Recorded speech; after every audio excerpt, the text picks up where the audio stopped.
Ciao a tutti e bentornati nella cucina di Gourmet Asian Food.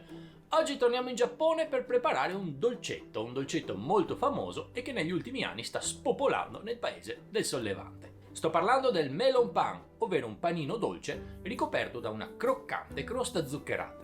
Il melon pan si chiama così non tanto perché sa da melone, anche se certe sue versioni effettivamente sono aromatizzate in questo modo, ma principalmente per la forma che gli viene data, che ricorda quella per l'appunto di un melone cantalupo. È un dolce che è sempre esistito in Giappone, abbastanza diffuso, ma che negli ultimi anni, grazie ai social network, ha fatto il buzz ed è diventato veramente famoso. Ne esistono tantissime versioni, aromatizzate, farcite, naturali, colorate, eccetera. Quelle di oggi saranno di 3 tipi, quindi normale, al temacia e al cioccolato. Gli ingredienti sono facilissimi da trovare, andiamoli a vederli tutti insieme e poi mettiamoci al lavoro. Let's go!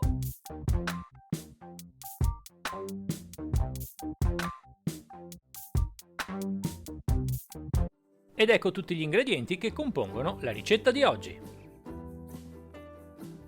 Per la pasta frolla avremo bisogno di 70 g di zucchero semolato, 70 g di burro a temperatura ambiente, la scorza di un limone, qualche goccia di succo di limone, 30 g d'uovo, 135 g di farina 00, 20 g di mandorle in polvere, 5 g di cacao in polvere e 5 g di matcha. Per la brioche avremo bisogno di 200 g di farina, 30 g di zucchero semolato, 3 g di sale fino, 5 g di lievito di birra secco, 45 g d'uovo, 40 g di latte, 45 g d'acqua, 30 g di burro a temperatura ambiente, 30 g di cioccolato fondente tritato, 30 g di cioccolato bianco tritato e un po' di zucchero semolato per la finizione. E come al solito, dopo aver trovato tutti gli ingredienti, cominciamo la ricetta che divideremo in 4 fasi: la preparazione della pasta frolla, la preparazione della pasta brioche, la preparazione di melon pan e per finire cottura e presentazione. Cominciamo la ricetta preparando la pasta frolla. Mettiamo il burro ammorbidito in una bacinella. Con un cucchiaio lavoriamolo bene in modo da farlo diventare pomata. Aggiungiamo quindi lo zucchero semolato e amalgamiamolo bene al burro. Fatto questo, aggiungiamo la scorza grattugiata di un limone e qualche goccia di succo di limone. Mescoliamo bene il tutto per amalgamare gli ingredienti. Fatto questo, aggiungiamo l'uovo sbattuto e lavoriamolo con una frusta in modo da incorporarlo bene al burro e allo zucchero. Aggiungiamo quindi le mandorle in polvere e continuiamo a mescolare in modo da amalgamare il tutto. Setacciamo infine la farina direttamente sugli altri ingredienti e con l'utilizzo di una spatola cominciamo a incorporarla. Continuiamo poi a impastarla con le mani in modo da ottenere alla fine un composto piuttosto compatto. Diamo quindi una forma cilindrica allungata alla pasta, tagliamola in 3 pezzi uguali e quindi uno dei 3 pezzi in 3 parti uguali. Appallottoliamo velocemente con le mani i 3 pezzettini appena ottenuti per formare delle palline. Mettiamo ora il secondo pezzo in una bacinella e aggiungiamo il cacao in polvere. Mescoliamo con le mani velocemente in modo da integrare il cacao alla pasta. Una volta fatto, diamo all'impasto al cacao una forma cilindrica e dividiamola in 3 pezzi uguali. Appallottoliamoli quindi velocemente con le mani in modo da ottenere 3 palline. Mettiamo ora l'ultimo pezzo rimasto nella bacinella e aggiungiamo il temacia. Mescoliamo velocemente con le mani in modo da amalgamare il temacia alla pasta frolla, diamo una forma allungata all'impasto appena ottenuto e quindi dividiamolo in 3 pezzi uguali.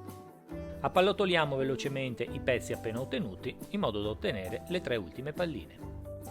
Una volta formate le nostre 9 palline colorate, copriamole con pellicola alimentare e lasciamole riposare in frigo per circa mezz'ora. Passato questo tempo, posizioniamo le nostre palline su una teglia ricoperta di pellicola alimentare e con l'utilizzo di un piccolo mattarello cominciamo a stenderle a cerchio. Una volta ripetuta l'operazione per tutte le palline, conserviamo i dischi colorati in frigo fino al momento dell'utilizzo. Prepariamo ora l'impasto per la brioche. Mettiamo la farina in una ciotola, aggiungiamo lo zucchero semolato, il lievito secco e mescoliamo bene il tutto con una frusta. Aggiungiamo quindi l'acqua e l'uovo sbattuto mescolato con il latte. All'inizio cominciamo a mescolare gli ingredienti delicatamente muovendo la mano dall'interno verso l'esterno e quando cominceranno a legare impastiamoli più energicamente per circa 5 minuti. Aggiungiamo quindi il sale fino e continuiamo a mescolare energicamente per altri 5 minuti. Trasferiamo ora l'impasto nel piano di lavoro e continuiamo a stendere la pasta per altri 10 minuti. Quando l'impasto comincerà a essere liscio, aggiungiamo il burro ammorbidito, integriamolo alla pasta e continuiamo a lavorare energicamente la massa per circa 15 minuti. Una volta ottenuto un impasto bello liscio, posizioniamolo all'interno di una bacinella, copriamolo con pellicola alimentare e lasciamolo riposare per circa un'ora e mezza all'interno del forno spento ma con la luce accesa. Passato questo tempo il nostro impasto avrà triplicato di volume, togliamolo quindi delicatamente dalla bacinella e posizioniamolo sul piano di lavoro. Allunghiamolo ora in modo da dargli una forma cilindrica e tagliamolo in 9 pezzetti uguali. Diamo ora a ogni pezzetto una forma sferica e con un movimento rotatorio della mano sull'impasto posizionato sul piano di lavoro formiamo delle palline perfette. A questo punto con le dita creiamo un incavo all'interno della pallina, allarghiamolo un poco e posizioniamoci dentro qualche pezzettino di cioccolato bianco. Chiudiamo quindi il tutto sigillando bene l'apertura, in modo così da avere la nostra pallina d'impasto farcita di cioccolato. Posizioniamo ora sopra la pallina farcita un disco di pasta frolla al tè verde, precedentemente intagliata con un coppapasta in modo che sia regolare, e adagiamola delicatamente sopra tutta la superficie della pasta brioche. Una volta tutta la pallina ricoperta in modo regolare, applichiamo dei leggeri tagli a forma di griglia su tutta la superficie con l'utilizzo di una spatola. Ricopriamo ora la superficie di pasta frolla della pallina con dello zucchero semolato. Fatto questo, il nostro primo melon pan è pronto ad essere cucinato. Ripetiamo ora gli stessi procedimenti utilizzati per il melon pan al tè verde, però utilizzando come ripieno il cioccolato fondente e come copertura la pasta frolla al cacao. Prepariamo per ultimi i 3 melon pan al naturale con lo stesso procedimento, che sarà più veloce perché non richiede la farcitura.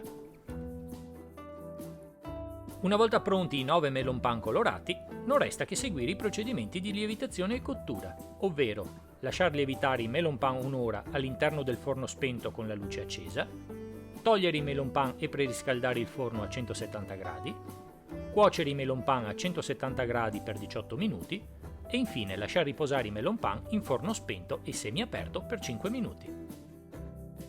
E una volta ultimata la cottura, i nostri melon pan sono pronti ad essere degustati. Itadakimasu! Buon appetito! Ed ecco fatto, finita anche questa ricetta dei dolcetti in melon pan, che come avete visto non sono complicati da lavorare, però bisognerà fare un po' attenzione, bisognerà essere veloci nella manipolazione della pasta frolla, la parte che ricopre il melon pan, perché essendo composta da molto burro e manipolata per troppo tempo comincia a squagliarsi e quindi bisogna essere un po' veloci.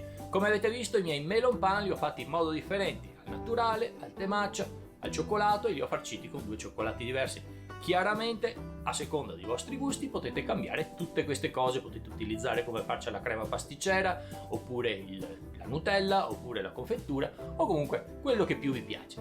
Bene ragazzi, spero che il video vi sia piaciuto e che la ricetta vi riuscirà bene. Continuate a seguire il mio canale Gourmet Asian Food, mettete un piccolo like al video e condividetelo. Se non siete ancora iscritti, iscrivetevi al mio canale, mi raccomando, e azionate la campanellina. Io la prossima settimana, come al solito, sono sempre qui per voi con una nuova ricetta. Ciao a tutti!